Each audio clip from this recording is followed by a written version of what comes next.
L'accroche, le plateau de jeu mortel.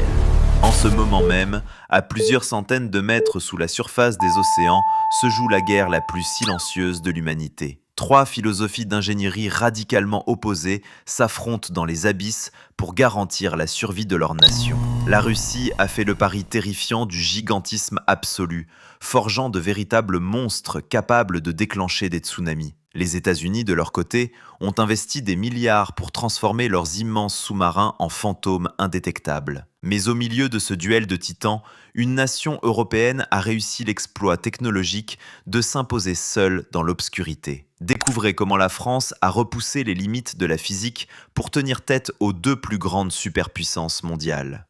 Le contexte, la physique du silence. Sous l'eau, les ondes radar et la lumière sont totalement inutiles, faisant du son la seule et unique arme de survie. L'océan est un milieu acoustique d'une complexité extrême, où une simple pompe à eau mal isolée peut résonner sur des kilomètres. Pour les ingénieurs militaires, le défi thermodynamique et mécanique consiste à cacher un réacteur nucléaire en plein fonctionnement. C'est un véritable jeu du chat et de la souris, où le premier qui entend l'autre possède littéralement le droit de vie ou de mort. Les flottes sous-marines sont la clé de voûte de la dissuasion. Elles garantissent qu'une nation pourra toujours riposter, même détruite. La maîtrise absolue de l'acoustique sous-marine est donc devenue le saint graal de l'industrie militaire moderne.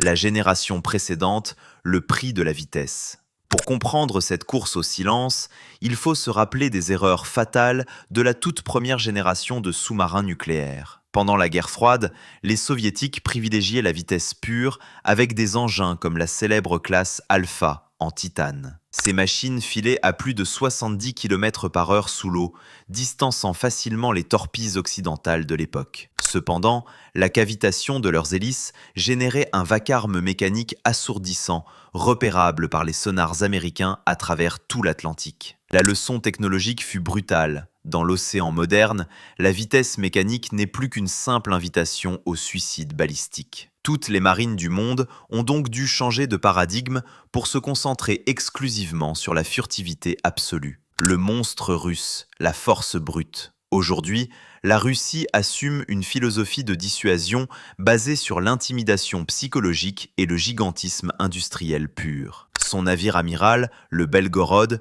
est officiellement le sous-marin le plus long jamais construit dans toute l'histoire de l'humanité. Avec ses 184 mètres d'acier massif, cette cathédrale engloutie sacrifie une part de discrétion au profit d'un emport titanesque. Il ne cherche pas forcément à se cacher à la perfection. Il veut que l'adversaire sache exactement de quoi il est capable. Outre la redoutable classe Borei, qui porte 16 missiles balistiques classiques, le Belgorod cache une innovation beaucoup plus sombre. Les ingénieurs russes l'ont conçu sur mesure pour transporter la nouvelle arme de l'apocalypse, la torpille nucléaire Poséidon. L'arme du jugement dernier, le Poséidon.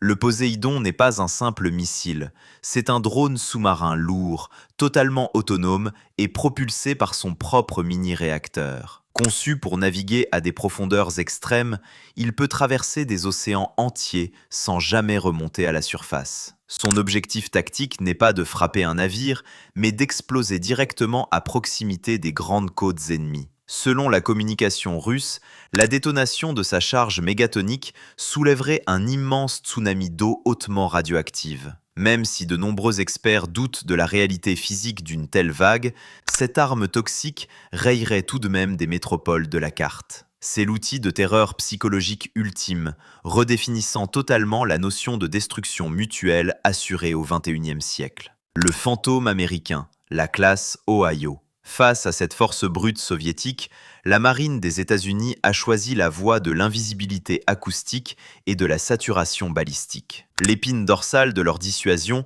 repose sur la légendaire classe Ohio, des machines vieillissantes mais d'une létalité inégalée. Chaque sous-marin Ohio est un véritable trou noir acoustique, capable d'emporter jusqu'à 24 immenses missiles Trident II. Chaque missile contenant lui-même de multiples têtes nucléaires indépendantes capables de frapper des villes différentes simultanément. Un seul de ces vaisseaux silencieux possède théoriquement la puissance de feu nécessaire pour rayer un pays entier de la carte du monde. Mais pour protéger ces silos flottants, l'Amérique a développé les sous-marins d'attaque, les plus furtifs de la planète. L'ingénierie de la furtivité, la classe Virginia. La classe Virginia représente le summum absolu de l'ingénierie acoustique américaine, un véritable prédateur taillé pour la chasse sous-marine. Leurs coques cylindriques sont entièrement recouvertes de milliers de tuiles anéchoïques en caoutchouc pour absorber les ondes sonores. À l'intérieur,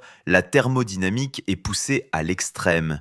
Les moteurs et les pompes sont suspendus dans le vide sur des berceaux élastiques. L'hélice classique est remplacée par une pompe-hélice carénée qui supprime presque totalement les bulles de cavitation bruyantes. Le système de traitement de données sonores utilise l'intelligence artificielle pour identifier le moindre bruit suspect à des centaines de milles marins. Le Virginia est un assassin invisible, conçu pour traquer les monstres russes sans jamais trahir sa propre présence. Le paradoxe britannique, la dépendance. Face à ce duel de superpuissance, l'Europe joue une partition extrêmement complexe, divisée par deux visions industrielles opposées. Le Royaume-Uni déploie sa redoutable classe Vanguard, de magnifiques navires de guerre réputés pour leur grande discrétion acoustique. Cependant, la dissuasion de Sa Majesté souffre d'un paradoxe géopolitique majeur, l'absence d'autonomie balistique totale. Pour des raisons économiques historiques, les Britanniques ont renoncé à construire leurs propres missiles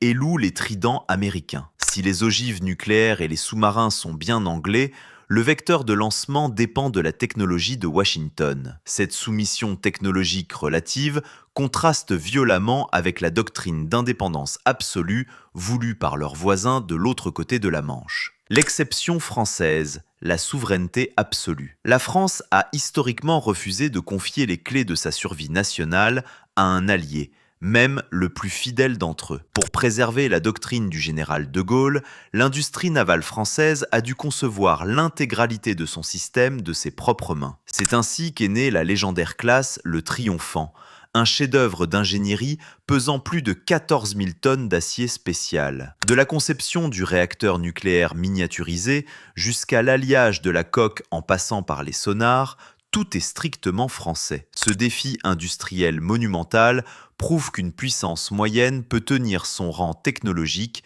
face aux budgets colossaux du Pentagone. Mais là où la France a véritablement stupéfié le monde militaire, c'est dans la maîtrise absolue de la discrétion acoustique. Le miracle acoustique français. Les ingénieurs de Naval Group ont accompli un miracle physique en rendant le Triomphant virtuellement indétectable dans l'immensité bleue. Son niveau de bruit rayonné est si infime qu'il est littéralement couvert par le bruit de fond naturel de l'océan mondial. Il est plus silencieux qu'un banc de crevettes et émet moins de perturbations sonores qu'une simple pluie s'abattant sur les vagues. Son hélice, au design ultra secret, est taillée au millimètre près pour brasser l'eau salée sans jamais créer la moindre microbulle traîtresse. Même les puissants sonars américains de dernière génération peinent énormément à isoler la signature acoustique de ce vaisseau fantôme européen. La France possède ainsi l'une des meilleures garanties stratégiques au monde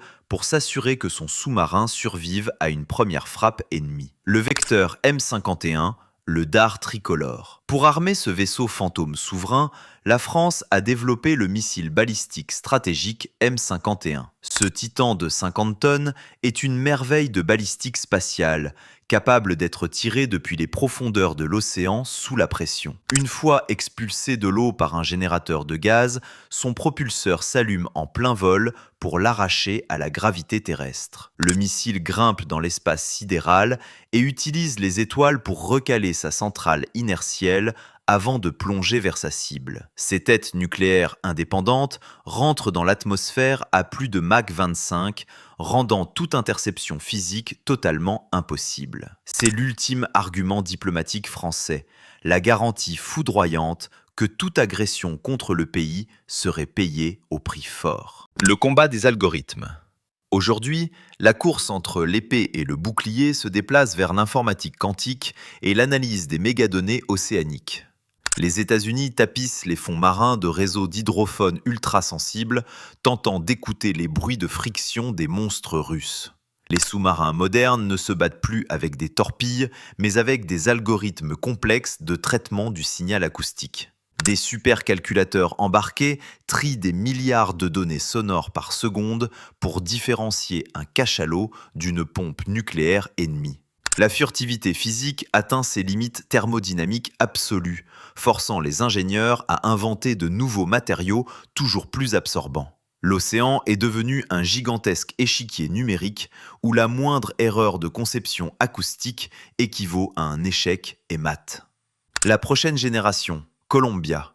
Conscients du vieillissement de leur flotte, les Américains préparent actuellement la réplique ultime avec la future classe Columbia. Ce programme est de très loin le projet naval le plus cher et le plus complexe de toute l'histoire militaire des États-Unis.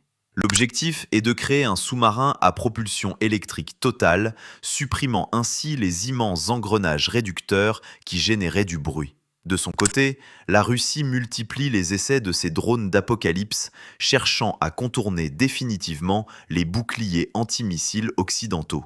La France et le Royaume-Uni préparent également les successeurs de leurs vaisseaux pour l'horizon des années 2035. La guerre froide sous-marine n'a en réalité jamais cessé. Elle est simplement devenue beaucoup plus discrète et exponentiellement plus coûteuse. Le duel entre le gigantisme psychologique russe, la furtivité absolue américaine et la souveraineté technologique française est absolument fascinant. Si cette plongée au cœur de la technologie de dissuasion géopolitique vous a captivé, sécurisez votre pouce bleu dès maintenant pour soutenir ce documentaire et envoyer un signal fort à l'algorithme de YouTube. Le débat est ouvert. Pensez-vous que l'indépendance totale de la France avec son M51 justifie des coûts industriels aussi monumentaux? Ou le parapluie technologique américain utilisé par les Britanniques est-il une solution bien plus rationnelle sur le plan économique? J'attends vos meilleures analyses stratégiques dans l'espace commentaire. On en discute tout de suite, juste en bas.